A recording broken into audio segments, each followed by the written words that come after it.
بسم اللہ الرحمن الرحیم۔ السلام علیکم ورحمۃ اللہ وبرکاتہ۔ ناظرین، تو پھر اس کا استقبال ہے زی ٹی وی اوریجنل کے ایپیسوڈ تقریر کیسے کرے میں، اور آج ہم بات کریں گے کہ تمہید بیان کرنے کا دوسرا طریقہ۔ اس سے پہلے میں نے ایک طریقہ آپ کو بتلایا تھا اور اس میں بڑے ہی اختصار کے ساتھ ساری چیزیں آپ کو سمجھائی تھیں، لیکن اس میں ایک مثال کے ذریعے بھی آپ کو سمجھاؤں گا کہ آپ تقریر سے پہلے تمہیدی کلمات کیسے بیان کر سکتے ہیں۔ اس کا نہایت ہی آسان طریقہ اس کے اندر ایک مثال کے ذریعے میں آپ کو سمجھانے جا رہا ہوں۔ میں نے اس ویڈیو میں بھی آپ کو بتلایا تھا کہ اپنی تمہیدی کلمات، یعنی تقریر سے پہلے جو کہتے ہیں تمہیدی کلمات، وہ ایک مثال کے ذریعے بھی آپ کہہ سکتے ہیں، لیکن اس میں فرق یہ ہے کہ اتنا ہم کو خیال ہونا چاہیے کہ ہمارا جو عنوان ہے، ہمارا جو ٹاپک ہے، وہ اسی سے ریلیٹڈ یہ مثال ہو، یا اسی سے ریلیٹڈ ہمارے جو ہے حالات و واقعات ہوں، اور یہ آپ کے تمہیدی کلمات ہو سکتے ہیں۔ تو اس کی ایک مثال میں اس ویڈیو کے اندر بتلانے جا رہا ہوں۔ فار ایگزامپل، ہمارا عنوان ہے کہ نوافل کی اہمیت و فضیلت۔ تو اس عنوان پر آپ غور کریں، اس ٹاپک پر، اور اس کے بعد جو میں تمہید بیان کرنے جا رہا ہوں جو اسی ٹاپک سے ریلیٹ ہے، دونوں کے اندر دیکھیں گے آپ کی کتنا میچ کرتا ہے، کتنا ربط ہے دونوں کے اندر۔ تو اس کی مثال یوں ہے، میں نے کہا برادران اسلام، دنیا کے اندر بیشتر ایسی بڑی بڑی کمپنیاں ہیں جو اپنے کام کرنے والوں، یعنی اپنے مزدوروں کو اوور ٹائم کرنے کا موقع فراہم کرتی ہیں، اور اس کے ساتھ کچھ کنڈیشنز بھی ہوتے ہیں۔ فار ایگزامپل، آپ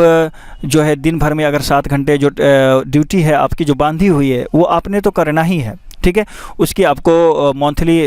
جو ہے دی جاتی ہے، آپ کو اس کی تنخواہ دی جاتی ہے۔ اس کے اندر اگر کمی اور کوتاہی آپ کرتے ہیں تو بعض دفعہ ایسا بھی ہوتا ہے کہ کمپنیاں آپ کو باہر نکال دیتی ہیں، بعض دفعہ آپ کی سیلری کاٹ لیتی ہیں، تو وہ تو طے شدہ چیز ہے، وہ تو آپ نے کرنا ہی ہے کسی بھی حالت میں۔ رہی بات کہ اوور ٹائم کرنے کی، تو یہ اوور ٹائم یہ ہوتا ہے کہ اس کے علاوہ، یعنی 7 گھنٹے کے علاوہ آپ جو کام کریں گے تو وہ آپ کی مرضی پر ہے، 2 گھنٹے کریں، 4 گھنٹے کریں، 6 گھنٹے کریں، 8 گھنٹے کریں، ٹھیک ہے، یہ آپ کی مرضی پر ہوتا ہے، آپ کی خواہش پر ہوتا ہے کہ آپ چاہیں تو کریں، چاہیں تو نہ کریں۔ دوسری بات یہ ہوتی ہے اس کے اندر کہ آپ اس کام کو کریں گے تو اس اوور ٹائم کرنے کا آپ کو دگنا اجر دیا جائے گا، دگنا بدلہ دیا جائے گا، دگنا مزدوری دی جائے گی، ٹھیک ہے۔ تو اس میں یہ 2 کنڈیشنز ہوتے ہیں، ایک تو یہ کہ آپ پر وہ جبر نہیں کیا جاتا، زبردستی نہیں کی جاتی، دوسری یہ کہ اگر آپ اس کو اپنی مرضی سے کرتے ہیں تو اس کا بدلہ بھی آپ کو دگنا دیا جاتا ہے۔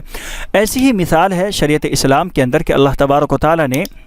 جو فرض نماز ہے وہ تو ہم پر فرض ہی ہے، اور وہ کسی بھی حالت میں ہم نے کرنا ہی ہے۔ اگر ہم نہیں کرتے ہیں تو بعض دفعہ ہم دائرہ اسلام سے خارج ہو جاتے ہیں، بعض دفعہ اللہ تبارک و تعالیٰ اس کی وجہ سے ہماری روزیاں روک لیتا ہے۔ اور ایسے ہی جو نوافل نمازیں ہیں اس کی مثال یوں ہے، جیسے اوور ٹائم کرتے ہیں آپ تو کمپنیاں آپ کو جو ہے دگنا بدلہ مزدوری دیتی ہے، ایسے ہی اللہ تبارک و تعالیٰ نوافل کے اہتمام کرنے والے کے لیے بڑے ہی اجر، بڑے ہی ثواب رکھے ہیں، اور یہ بھی آپ کی مرضی پر ہوتا ہے۔ خود اللہ تبارک و تعالیٰ نے قرآن کریم میں فرمایا کہ فمن تطوع خیرا فہو خیر لہ، کہ جو شخص تم میں سے اپنے لیے زیادہ بھلائی کرے، زیادہ نیکی کرے، تو وہ اسی کے حق میں بہتر ہے۔ ایسی ہی مثال ہے کہ اگر آپ نوافل کا اہتمام کرتے ہیں تو اللہ تبارک و تعالیٰ آپ کو بے شمار نیکیاں، اجر عطا فرماتا ہے، اور اگر نہیں کرتے تو یہ آپ پر جبر نہیں ہے اسلام کی طرف سے، کہ اسلام کہتا ہے کہ یہ آپ کی مرضی پر ہے، منحصر ہے، آپ چاہیں تو کریں، چاہیں تو نہ کریں۔ تو یہ ایک مثال میں نے دی نوافل اور فرائض کے درمیان فرق پیدا کرنے کے لیے،